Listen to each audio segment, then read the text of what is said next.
All at once, it occurs to Yalda that the Jen's reappearance might have to do with Mati after all.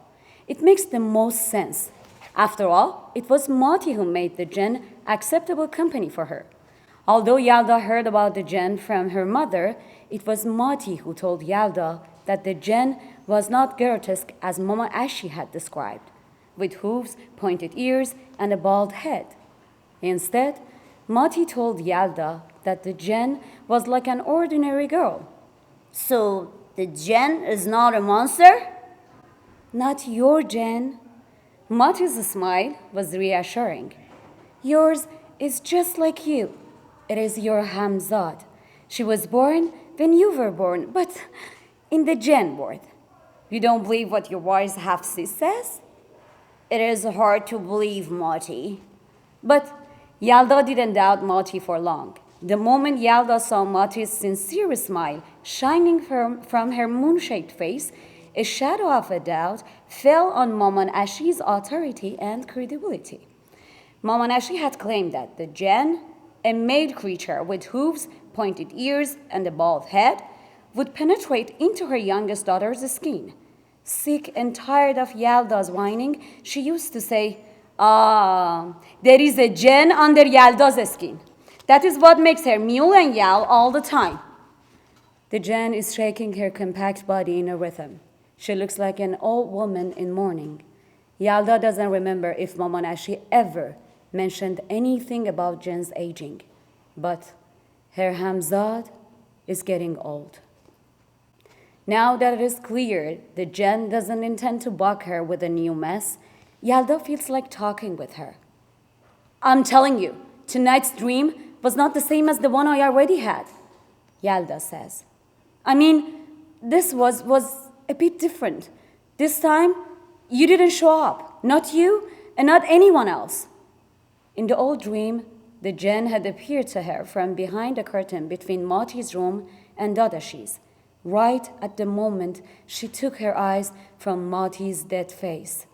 The Jen had loomed in front of her and disappeared in a second as if she had no intention other than showing Yalda how to scream. "There was another difference, though," Yalda continued. As the little sister of Mati and Dadashi, and as a child with a limited attention span and zero restriction from her parents, she knew many things partially or completely unknown to her peer group.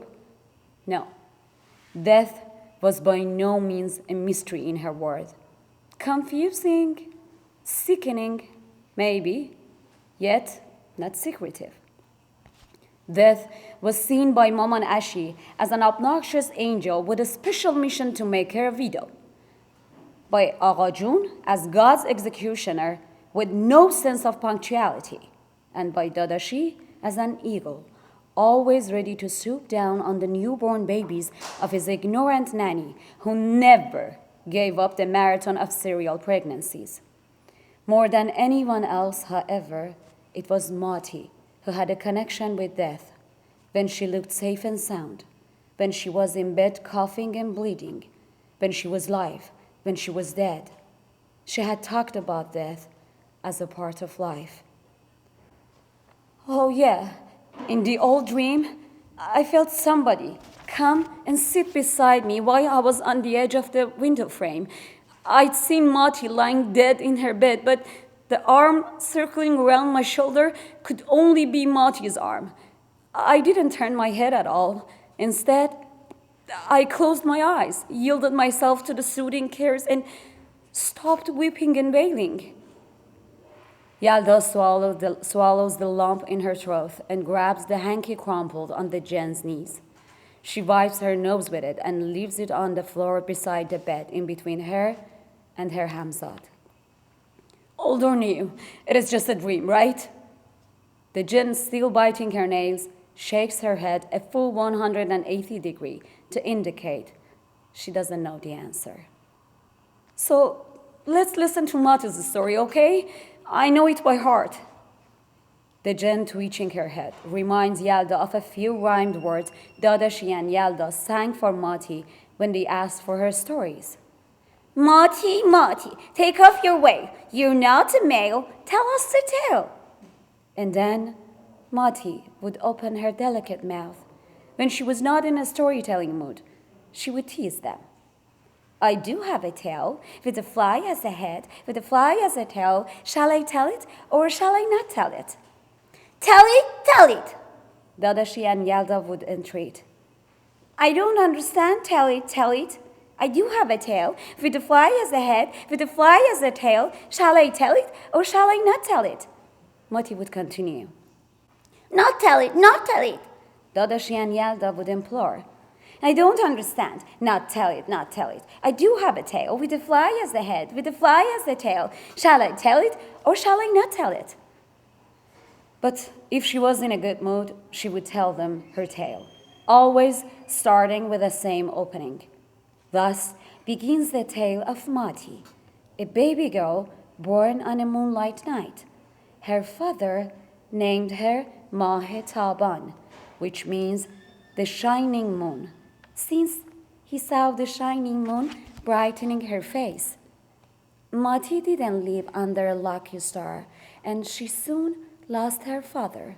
Her mother, Maman Ashi, thinking herself a highborn woman, knew only one way to make a living, by having a man do it for her. For a woman who had been married twice and widowed twice, a third husband seemed out of reach. So Mati's mother moved in with her daughter and son-in-law. His house was like a stone castle for Mati. Such was the beginning of Mati's tough time living under Sister Eti, her elder stepsister. But the earth turns and change comes. Maman Ashi found a third husband, and Mati found the second series of step people: stepfather, stepbrother, stepsister.